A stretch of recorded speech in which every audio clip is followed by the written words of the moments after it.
کے بعد جب حکومت، قانون، تعلیم، معیشت وغیرہ پر برطانوی قبضہ اور تسلط ہو گیا تو 1866 میں برطانوی حکومت نے مسلمان قاضیوں کی تقرری کو موقوف کر دیا۔ 1864 سے پہلے پورے ملک ہندوستان میں تمام علاقوں میں مسلمان قاضی ہوا کرتے تھے۔ شریعت مطہرہ کے بہت سے ایسے احکام ہیں جو قاضی کے فیصلے کے بغیر فیصل ہوتے ہی نہیں ہیں، ان کا فیصلے کا اختیار ان کے علاوہ کسی کو نہیں ہے۔ تو برطانوی حکومت نے قاضیوں کی تقرری کو روک دیا اور قاضی صرف نکاح پڑھانے کے لیے رہ گئے۔ آج پورے ملک میں جب قاضی کا لفظ بولا جاتا ہے تو ہر مسلمان سمجھتا ہے کہ وہ نکاح پڑھانے والے کو بلا کے لاؤ، حالانکہ یہ قاضی کا کام نہیں تھا صرف نکاح پڑھا دینا۔ قاضی کا مقام اسلامی مملکت میں ایسا ہوتا ہے جیسے آج جج کا ہوتا ہے، وہ پورے اسلام کی نظام کی سب سے مضبوط کڑی اور جان ہوتی ہے۔ جیسے آج عدالتیں ہیں، ملک کا پردھان منتری بھی عدالتوں کے تابع ہے۔ تو اسلام میں جو قاضی ہوا کرتے تھے، ایک زمانے میں ہارون رشید رحمہ اللہ کا دور ہے، ان کے زمانے کے سب سے بڑے چیف جسٹس حضرت امام ابو یوسف رحمہ اللہ، اگر وہ ہارون رشید کے خلاف بھی فیصلہ کریں گے تو فیصلہ مانا جائے گا، حالانکہ وہ خلیفہ وقت ہیں، لیکن قاضی کا مقام فیصلے کے اعتبار سے ان سے بھی بڑا ہے۔ لیکن قاضیوں کی یہ بدحالی برطانیہ حکومت نے کی۔ اس کے بعد 1917 عیسوی میں فخر الاسلام حضرت مولانا حافظ محمد احمد صاحب محتمم خامس دارالعلوم دیوبند نے مختلف مسالک کے تقریباً 1000 سے زائد علماء کے تائیدی دستخطوں کے ساتھ علماء دیوبند کی جانب سے 10 تجاویز وزیر ہند کے توسط سے وائسرائے ہند کو پیش کی تھی۔ ان تجاویز میں تجویز نمبر 3 کا خلاصہ یہ تھا کہ تمام معاملات فیما بین اہل اسلام بموجب قانون شرع محمدی قاضی و مفتیوں کی عدالت ہائے اسلامی سے طے ہونے چاہیے، لیکن یہ کوشش کامیاب نہ ہو سکی۔ 1919 میں پھر دوبارہ فقیہ النفس حضرت مولانا خلیل احمد صاحب سہارنپوری نور اللہ مرقدہ نے دوبارہ تقرر قضات کی تحریک کی۔ حضرت نے بھی کوشش کی کہ قاضی بنائے جائیں، لیکن اس کی کوئی صورت نہ ہو سکی۔ تو 1936 عیسوی مولانا اشرف علی تھانوی نور اللہ مرقدہ نے ایک کتاب لکھی، اور یہ مستقل حضرت کا ایک فتویٰ تھا جو تمام علماء دیوبند، علماء سہارنپور اور ملک کے جتنے بڑے دارالافتاء تھے تمام مفتیوں کی نگرانی میں ایسی صورت میں کہ جب اپنی حکومت نہ ہو، اپنے قاضی نہ ہوں، تو وہ مسئلے جو صرف قاضی حل کر سکتے ہیں ان کے فیصلے کی کیا صورت ہو۔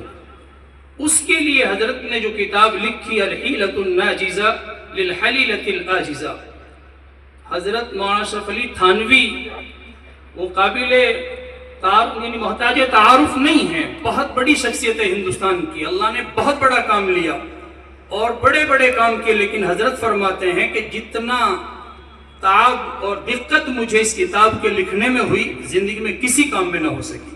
تو آپ اس سے اندازہ لگا سکتے ہیں یہ کتنا اہم مسئلہ ہے، اور یہ کتاب صرف اس عمارت شرعیہ کی بنیاد ہے، اس لیے اس کتاب کا ذکر کیا جا رہا ہے۔ جتنے بھی محاکم شرعیہ پورے ملک میں چلتے ہیں ان کی بنیاد الحیلۃ الناجزہ ہے۔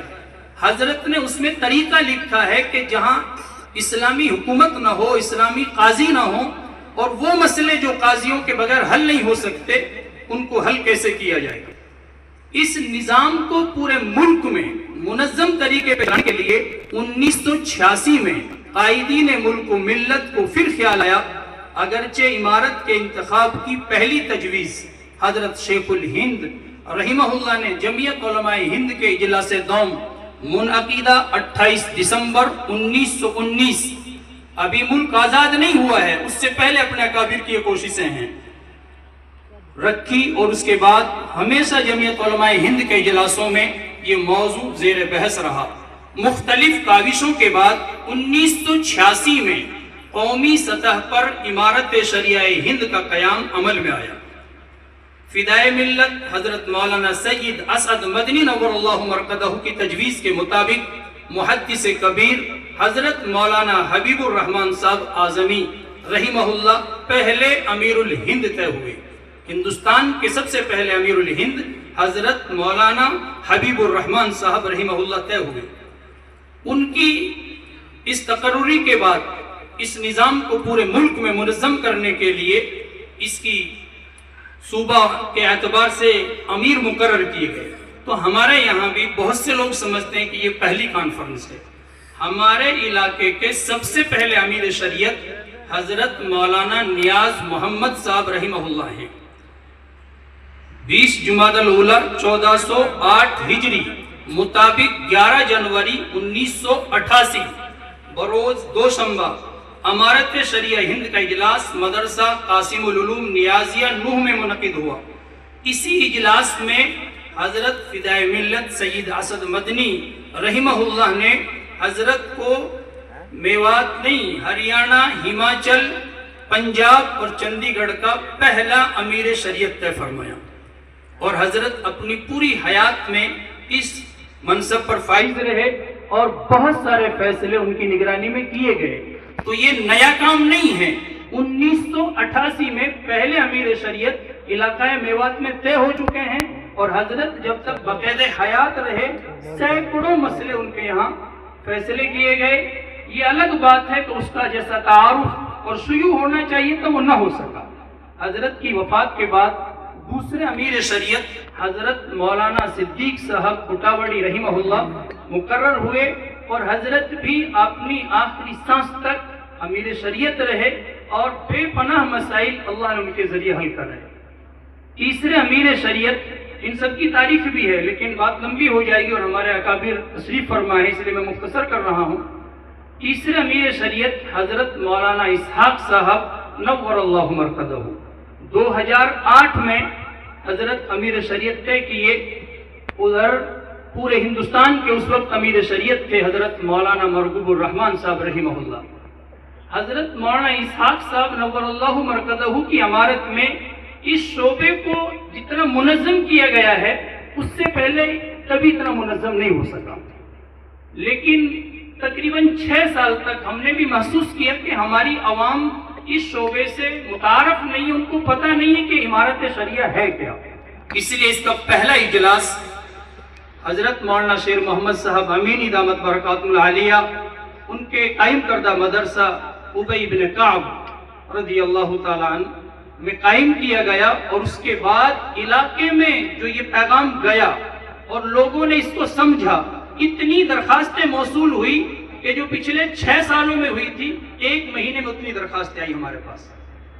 اب آپ سمجھئے کہ یہ امارت شریعہ کا جو پلیٹ فارم ہے اس کے ساتھ مختلف شعبے کام کرتے ہیں۔